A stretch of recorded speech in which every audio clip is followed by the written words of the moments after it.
Assalamualaikum warahmatullahi wabarakatuh. Alhamdulillahi rabbil alamin. Alhamdulillahilladzi arsala rasulahu linnasi basyiran wa nadhira wa da'iyan ila Allahi bi'idhnihi wa sirajan munira. Asyhadu an la ilaha illallah wahdahu la syarika lah wa asyhadu anna Muhammadan abduhu wa rasuluh. Allahumma salli wa sallim wa barik ala sayyidina Muhammadin wa ala alihi wa ashabihi ajma'in, amma ba'd. Anak-anakku sekalian rahimakumullah, dalam kesempatan yang berbahagia ini, marilah kita panjatkan puji syukur kita kehadirat Allah Subhanahu wa ta'ala yang telah memberikan limpahan rahmat dan karunia-Nya, sehingga sampai saat ini kita masih dalam keadaan sehat walafiat, dapat mengikuti pembelajaran pendidikan agama Islam dalam keadaan sehat walafiat. Anak-anakku sekalian rahimakumullah, bagaimana kabar kalian semuanya? Semoga semuanya dalam keadaan sehat walafiat lahir dan batin. Baiklah anakku sekalian rahimakumullah, hari ini kita akan membahas materi tentang iman kepada Rasul Allah. Anakku sekalian rahimakumullah, apa pengertian iman kepada Rasul Allah? Sebelum kita membahas tentang pengertian iman kepada Rasul Allah, kita bahas terlebih dahulu apa pengertian Rasul itu. Rasul adalah manusia yang dipilih oleh Allah, diberi wahyu oleh Allah, lalu ditugaskan untuk menyampaikan wahyu itu kepada umatnya. Itu pengertian dari Rasul. Kemudian di samping Rasul juga ada Nabi. Nabi adalah manusia yang diberi wahyu oleh Allah Subhanahu wa ta'ala, tetapi tidak wajib disampaikan kepada umatnya. Kalau dalam istilahnya, Rasul itu sudah pasti Nabi, tapi Nabi belum tentu Rasul. Anakku sekalian rahimakumullah, berikutnya akan kita bahas apa pengertian iman kepada Rasul Allah. Iman kepada Rasul Allah adalah meyakini dengan sepenuh hati bahwa Allah mengutus para rasulnya untuk menyampaikan ajarannya di muka bumi ini. Jadi meyakini dengan sepenuh hati bahwa Allah mengutus para rasul untuk menyampaikan ajaran tauhid kepada manusia. Itu pengertian iman kepada Rasul Allah. Anakku sekalian rahimakumullah, lalu untuk apa Allah mengirimkan para rasulnya di bumi ini? Allah mengirim para rasulnya di muka bumi ini, anakku sekalian. Rasul itu diberi tugas-tugas oleh Allah Subhanahu wa ta'ala. Lalu apa tugas para rasul di bumi ini, anakku sekalian? Tugas rasul yang pertama adalah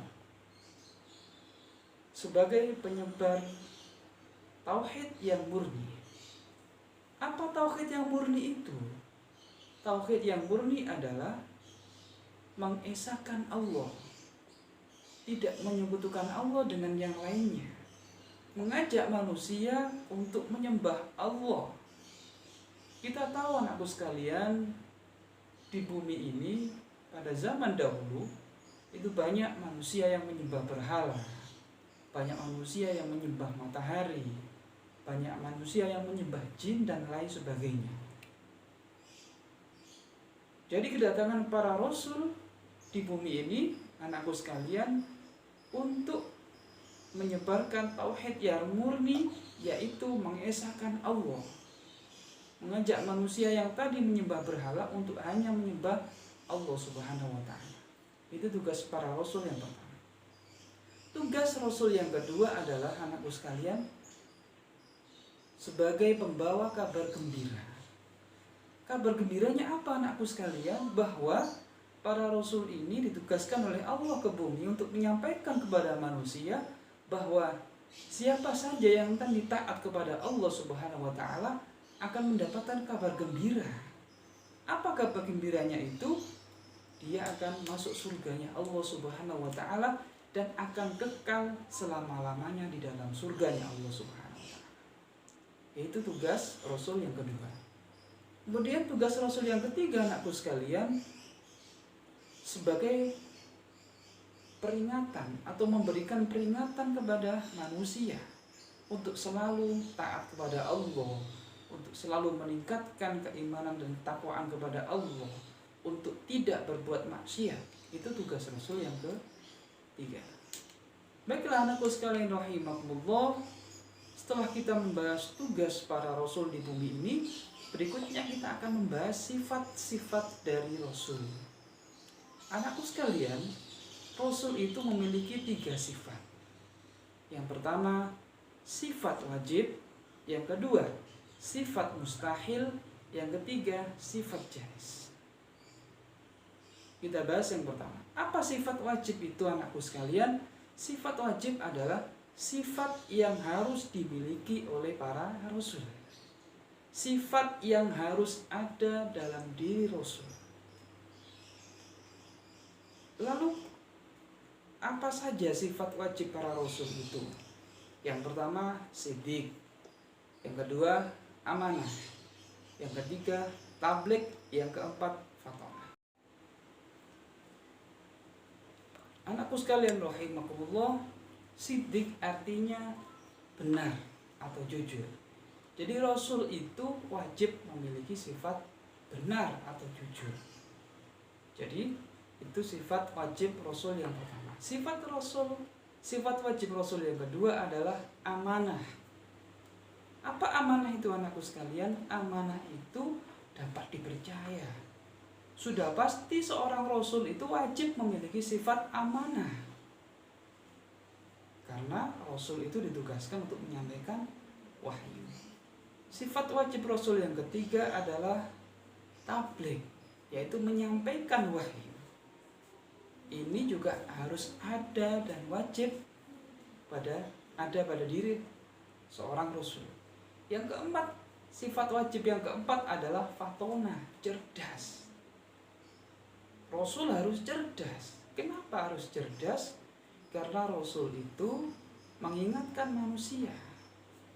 Harus punya banyak strategi, punya banyak cara agar bisa membuat manusia kembali kepada jalan yang benar.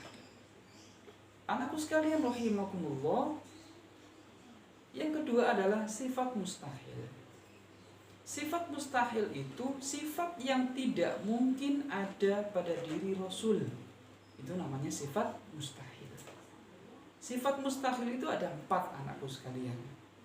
Yang pertama, al-kadhib, yaitu bohong. Rasul tidak mungkin memiliki sifat bohong. Ya, yang kedua, khianat, tidak dapat dipercaya. Rasul juga tidak mungkin memiliki sifat tidak dapat dipercaya. Yang ketiga, kitman, yaitu menyembunyikan.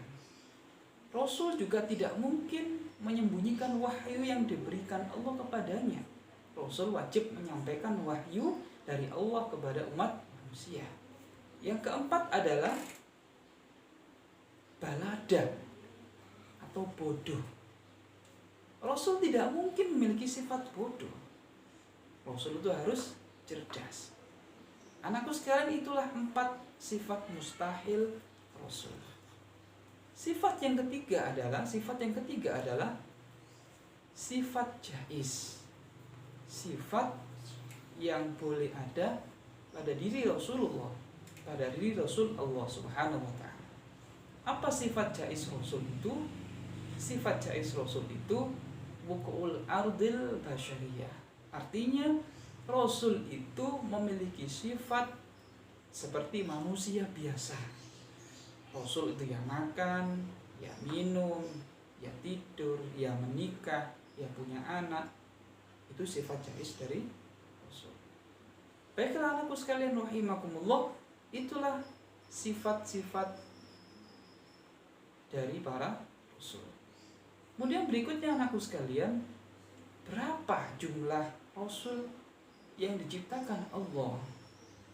Apakah kalian semuanya tahu? Banyak sekali rasul yang diciptakan oleh Allah, anakku sekalian. Tetapi rasul yang wajib kita ketahui ada 25.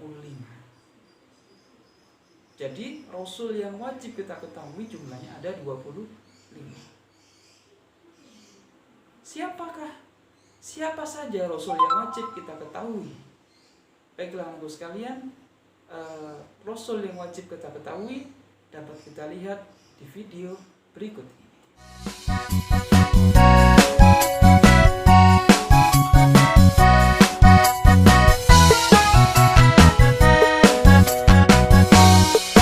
Adam, Idris, Nuh, dan Hud, Soleh, Ibrahim, Lut, Ishak, Ismail, Yakub, dan Yusuf, Su'eb, Harun, Musa, Daud,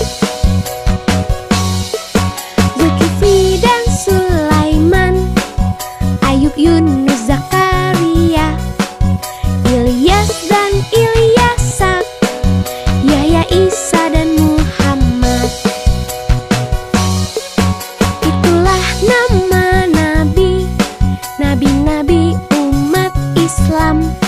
25 nabi, semuanya utusan Allah. Baiklah anakku sekalian rahimakumullah, setelah tadi kita melihat video tentang nama-nama rasul yang wajib kita ketahui, yang terakhir akan kita bahas adalah hikmah beriman kepada rasul Allah. Anakku sekalian, apa manfaatnya atau apa hikmahnya kalau kita iman kepada rasul Allah? Hikmah beriman kepada rasul Allah yang pertama adalah kita dapat meneladani sifat terpuji dari para rasul. Contoh sifat terpuji dari para rasul: Siddiq, benar. Kita bisa meneladaninya. Kita harus selalu berkata dan bertindak yang benar. Amanah, dapat dipercaya. Kita bisa menerapkan perilaku amanah itu dalam kehidupan kita sehari-hari. Kemudian fatonah, cerdas. Kita bisa mencontoh menjadi orang yang cerdas. Jadi hikmah beriman kepada Rasul Allah yang pertama adalah kita dapat meneladani, kita dapat meniru sifat-sifat baik para Rasul itu dan kita terapkan dalam kehidupan kita sehari-hari. Anakku sekalian rahimakumullah, hikmah beriman kepada Rasul yang kedua adalah kita ambil pelajaran. Kita ambil pelajaran untuk kehidupan kita sehari-hari. Contoh, kita tahu pada masa atau di masa Rasul-Rasul terdahulu ada beberapa kaum dari Nabi yang diazab oleh Allah, ada yang selamat dari musibah, ada yang kembali, ada yang taubat kepada Allah, ada yang tidak. Kita bisa ambil pelajaran bahwa nanti ketika kita taat kepada Allah, dampaknya kita akan masuk surga. Kalau kita tidak taat kepada Allah, dampaknya di dunia kita disiksa oleh Allah, kita diberikan azab oleh Allah. Jadi hikmah beriman kepada Rasul yang kedua adalah kita ambil pelajaran baik dan buruknya dan kita terapkan dalam kehidupan kita sehari-hari.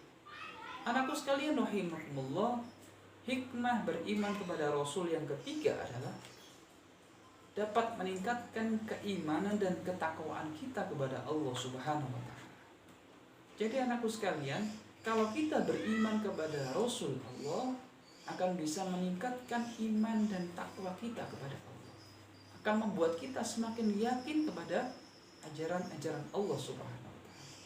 Baiklah anakku sekalian rahimakumullah, demikian materi yang bisa kita sampaikan pada pertemuan kita hari ini. semoga bermanfaat bagi kita semuanya.